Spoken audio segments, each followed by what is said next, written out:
Halo semua, perkenalkan kami dari kelompok. Jadi di sini kami akan menyampaikan kampanye kami mengenai etika dalam berkomunikasi. Tapi sebelum itu, izinkan kami untuk memperkenalkan diri terlebih dahulu. Perkenalkan nama saya Nifat Rifda Damanik dan teman saya Amelia Pujalestari. saya Rindy Hartono. Saya Akbar Muhammad. Selamat menyaksikan. Tahukah kalian, menurut hasil penelitian Amril dan Hasan Sazali pada tahun 2025, krisis etika komunikasi di media sosial di Indonesia terus menunjukkan peningkatan yang cukup serius. Dan konten yang viral di TikTok mampu memicu ribuan komentar bernada ejekan hanya dalam hitungan 24 jam.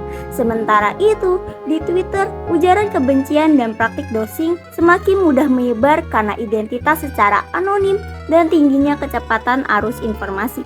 Data ini memperlihatkan bahwa ruang digital ini memang tengah menghadapi persoalan etika yang tidak bisa lagi kita abaikan. Melihat kondisi yang cukup memprihatinkan tersebut, jelas bahwa etika dalam berkomunikasi itu perlu kembali menjadi perhatian kita bersama. Pada titik ini kita mulai bertanya nih, bagaimana sebenarnya cara berkomunikasi yang baik dan tetap beretika. Maka dari itu, kita cari tahu yuk. Etika berkomunikasi adalah fondasi penting dalam membangun hubungan yang sehat, baik di lingkungan masyarakat, sekolah, maupun pekerjaan. Dengan mendengarkan secara aktif, memilih kata-kata yang sopan, serta menyampaikan pendapat tanpa emosi berlebihan, kita dapat menciptakan percakapan yang lebih bermakna.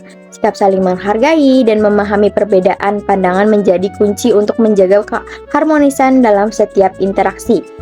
Berkomunikasi beretika dimulai dari kita, satu kata baik dapat mengubah banyak hal, seperti berikut ini.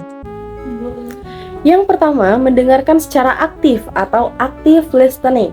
Mendengarkan tidak hanya dengan telinga, tetapi juga dengan perhatian dan juga empati.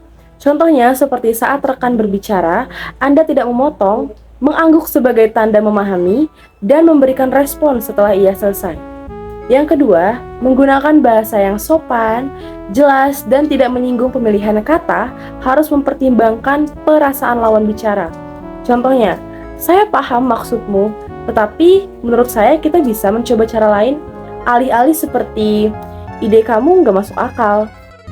Nah, selanjutnya itu ada menjaga nada suara dan bahasa nonverbal. Jadi, nada tinggi, ekspresi marah, atau gerakan kasar dapat menyinggung meski bahasanya itu benar, atau meski itu kata-kata itu benar. Contohnya, menyampaikan kritik dengan suara tenang dan wajahnya bersahabat. Selanjutnya, ada menghargai perbedaan pendapat. Jadi, gak semua orang itu kan harus setuju ya, dan perbedaan itu adalah hal yang wajar. Contohnya itu, pendapat kamu menarik nih, bagaimana kalau kita gabungkan idenya? Selanjutnya ada berpikir sebelum berbicara, atau yang biasa kita sebut dengan think before you speak. Menghindari komentar spontan yang bisa menyakiti orang lain. Contohnya, berhenti sejenak ketika emosi muncul, lalu berbicara setelah tenang. Yang keenam itu tidak memotong pembicaraan. Memberi kesempatan orang lain untuk menyelesaikan ide, menunjukkan penghargaannya. Contohnya itu menunggu lawan bicara selesai baru memberikan tanggapan. Yang ketujuh itu menggunakan empati dalam komunikasi. Memahami perasaan dan situasi orang lain membuat komunikasi lebih manusiawi.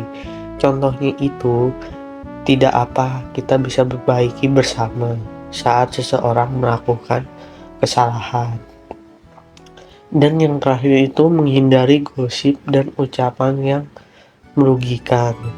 Komunikasi yang baik tidak menjatuhkan atau menyebarkan informasi negatif. Contohnya itu mengalihkan topik saat teman mulai membicarakan keburukan orang lain.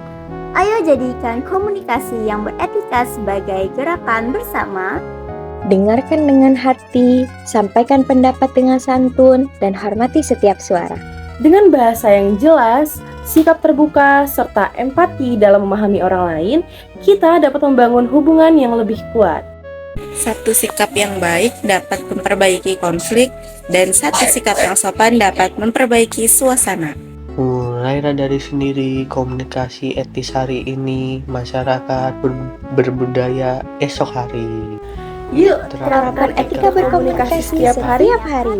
Sekian pemaparan video dari kelompok kami, kampanye tentang beretika komunikasi. Terima kasih.